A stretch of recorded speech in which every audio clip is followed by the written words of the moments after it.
Semua ikut, semua pakai, semua hafal. Tapi hanya sedikit yang benar-benar tahu dari mana sebenarnya tren kasih paham bos ini berasal. Bukan dari strategi besar, bukan dari rencana matang. Semuanya bermula dari satu video sederhana yang tanpa disangka justru mengubah segalanya. Media sosial, khususnya TikTok, kembali menunjukkan betapa kuatnya sebuah ide kecil jika bertemu dengan momentum yang tepat. Dalam hitungan hari, potongan lagu, ekspresi singkat, atau satu gerakan sederhana bisa menjelma menjadi fenomena nasional, dan di antara sekian banyak tren yang datang silih berganti, kasih paham bos muncul sebagai salah satu yang penyebarannya paling cepat dan paling luas. Cukup membuka beranda TikTok, frasa ini terasa ada di mana-mana. Muncul di video hiburan, parodi, reaksi, hingga konten lintas genre. Kasih paham bos seperti bahasa bersama yang langsung dipahami. Semua ikut, semua pakai. Tapi di balik ramainya tren ini, banyak yang belum tahu bagaimana semuanya bermula. Jawabannya, kembali ke tanggal 4 Desember 2025. Saat itu, sebuah video diunggah oleh akun TikTok Adi Slow Motion Manual, milik kreator bernama Adi Lihai. Tidak ada tarian rumit atau konsep besar. Yang ditampilkan hanyalah gerakan lari palsu dengan teknik fast slow motion manual, diiringi lagu Kasih Paham Bos yang dipopulerkan DJ K. Sekilas, konten tersebut terlihat sangat sederhana. Tidak ada efek berlebihan, tidak ada properti khusus, bahkan latarnya pun biasa saja. Namun justru, disitulah letak kekuatannya. Gerakan Adi terasa jenaka, sedikit absurd, dan berbeda dari tren TikTok pada umumnya. Tanpa disadari, kesederhanaan itulah yang membuat banyak orang berhenti menonton. Respons publik datang jauh, di luar dugaan.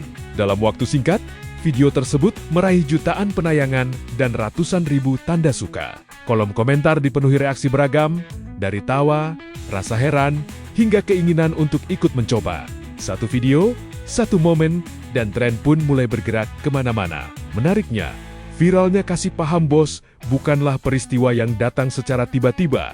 Jauh sebelum tren ini dikenal luas, Adi Lihai sudah konsisten mengunggah video slow motion manual dengan berbagai lagu dan gaya.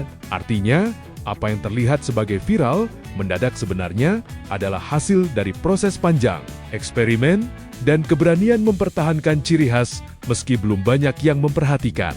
Ketika satu konten akhirnya meledak, penonton pun dengan mudah mengenali identitas kreatornya. Di titik ini, kasih paham bos terasa lebih jujur dan autentik. Bukan tren yang dipaksakan, melainkan tumbuh secara alami dari kreativitas yang sudah lama dibangun. Tren ini semakin meluas ketika Adi mengambil langkah penting berikutnya, yaitu membagikan tutorial gerakannya. Ia menjelaskan cara melakukan lari palsu dengan teknik fast slow motion manual secara terbuka. Langkah sederhana ini membuat banyak pengguna TikTok merasa tertantang sekaligus percaya diri untuk mencoba versi mereka sendiri. Dari sinilah kasih paham bos berkembang semakin liar. Ada yang meniru gerakannya secara persis, ada yang memodifikasi sesuai gaya masing-masing. Bahkan banyak juga yang hanya menggunakan soundnya tanpa mengikuti gerakan sama sekali. Kasih paham bos, bos, bos, bos, bos. Kasih paham bos, bos, bos, bos. Jangan kasih dus, dus, dus, dus, dus. Jangan kasih bos, bos, bos, bos, bos. Kasih paham bos. Bos, bos, bos. Kasih paham bos, bos, bos, bos, bos. Kasih paham bos, bos, bos, bos, bos. Fleksibilitas inilah yang membuat tren ini tidak cepat hilang dan justru terus berevolusi. Seiring waktu, para kreator besar dan seleb TikTok Indonesia mulai ikut meramaikan. Saat akun dengan jutaan pengikut menggunakan sound yang sama, algoritma TikTok bekerja semakin kuat. Semakin sering sound dipakai, semakin besar peluangnya muncul di halaman For You. Dalam waktu singkat, kasih paham bos bukan hanya dikenal, tetapi menjadi bagian dari kebiasaan dan budaya pengguna TikTok. Tren ini pun melampaui batas komunitas hiburan. Kasih paham bos mulai digunakan dalam konten parodi, sindiran ringan, hingga reaksi terhadap peristiwa sehari-hari. Satu sound, banyak makna, dan bisa dipakai di berbagai konteks tanpa kehilangan relevansinya. Puncaknya, tren ini menembus dunia K-pop. Para penggemar mulai menggunakan sound kasih paham bos sebagai latar editan video idol favorit mereka. Potongan gerakan panggung koplikan variety show hingga momen lucu para idol disesuaikan dengan beat lagu. Dari sini, tren lokal ini kembali hidup dan menjangkau audiens yang lebih luas. Fenomena ini menunjukkan bahwa tren di media sosial tidak lagi terikat oleh batas wilayah atau budaya. Dengan kreativitas komunitas, satu sound sederhana bisa memiliki kehidupan kedua dalam konteks yang sama sekali berbeda.